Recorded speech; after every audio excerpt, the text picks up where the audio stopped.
Hello, friends. This is Dave Hurwitz, executive editor at ClassicsToday.com, here with Dave's Faves. And today I want to talk to you about this marvelous Naxos disc featuring the music of Elliott Carter, his Symphony No. 1, his piano concerto with Mark Waite piano, and finally his Holiday Overture, all with the Nashville Symphony Orchestra under Kenneth Schermerhorn. Elliott Carter. Right. Elliott Carter was one of the, he lived to be 100 and something. He was one of the last hangers-on to that avant-garde, atonal. He wasn't really a serialist. He was kind of his own thing, style of very difficult, challenging music that seems to have disappeared. And as time goes on, I actually tend to respect him more for his integrity. I don't agree with everything that he did, not that my opinion matters at all, and I find some of his music to be absolutely impenetrable and some of it to be absolutely brilliant, just like everybody else. And you know, the important thing about Elliott Carter is no matter how abstruse his style became, you'll be able to tell which is which. We may not agree, but you can have an opinion about it. And that indicates to me that there's something there. You know what I mean? But this disc is wonderful because it starts out with, two early works and then includes one of his most challenging works, the piano concerto, which is just a bear of a piece. It's insane. Oh, goodness. So, let's take them one at a time. The Holiday Overture, an early work from 1944, revised in 1961. We find in listening to this, you might want to say to yourself, some holiday. Wonder if anyone was having a good time. No, it's a tonal piece. It's quite listenable. But Carter was no tunesmith, not a bit. And while his music can be incredibly technically difficult and virtuosic, it is, especially, the later he got, the harder it got, he was not the kind of guy who was just going to do something celebratory. Like a Holiday Overture. It's like all the people I know who wrote things called comic overture, or they gave it a title, it's like, Mrs. Dipstick's Difficult Day, comedy overture.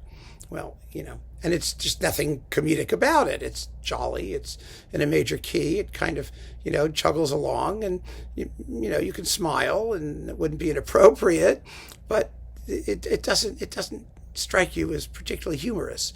Well, this doesn't strike me as particularly holiday-esque, but it is bright and vigorous, and you may like it better than I do.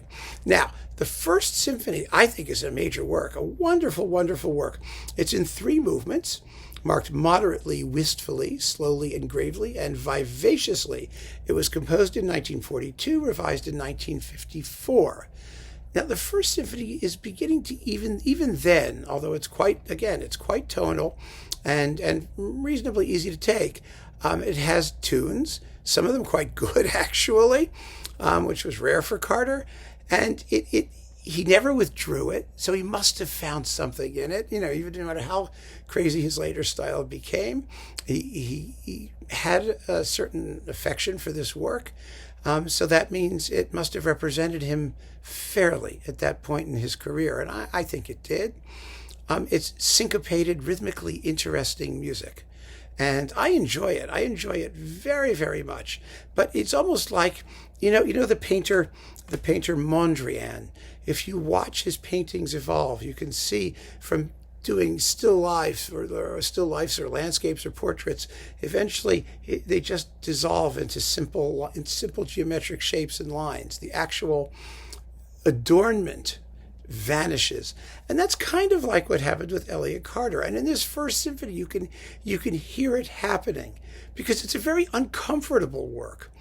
What I mean by that is it wants to be sort of a typical, almost Copland-esque in places American symphony, but it's not happy with that.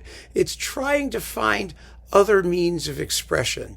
And you can hear that very clearly. It's also similar to what you hear, for example, in Michael Tippett's first two symphonies. This sense of a battle between tradition and a new type of expression. And it's still pretty rudimentary here in the First Symphony, but it's there. And you can tell it's there. And that makes it very, very interesting, I think, both as sort of an iconic piece of contemporary music and also as evidence of Carter's ongoing musical development. Now, the piano concerto. Oh, boy.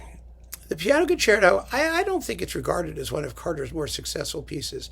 One of the problems Carter had as he got, more into his own personal style, the difficult stuff, and this is a real problem. There's no point in beating around the bush or making excuses for it. He loved complexity for its own sake.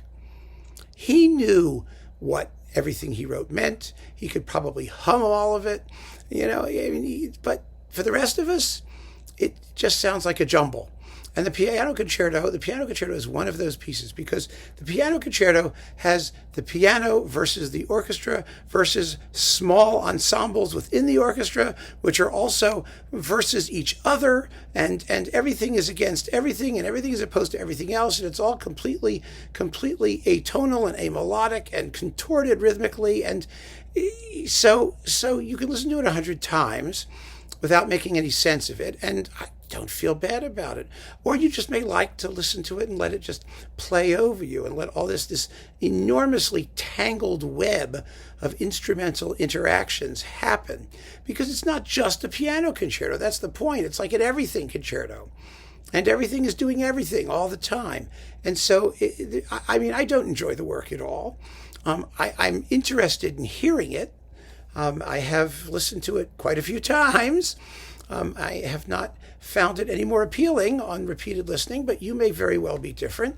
And I do think, quite frankly, that having it here is valuable and interesting, and you should have an opportunity to listen and make up your own mind.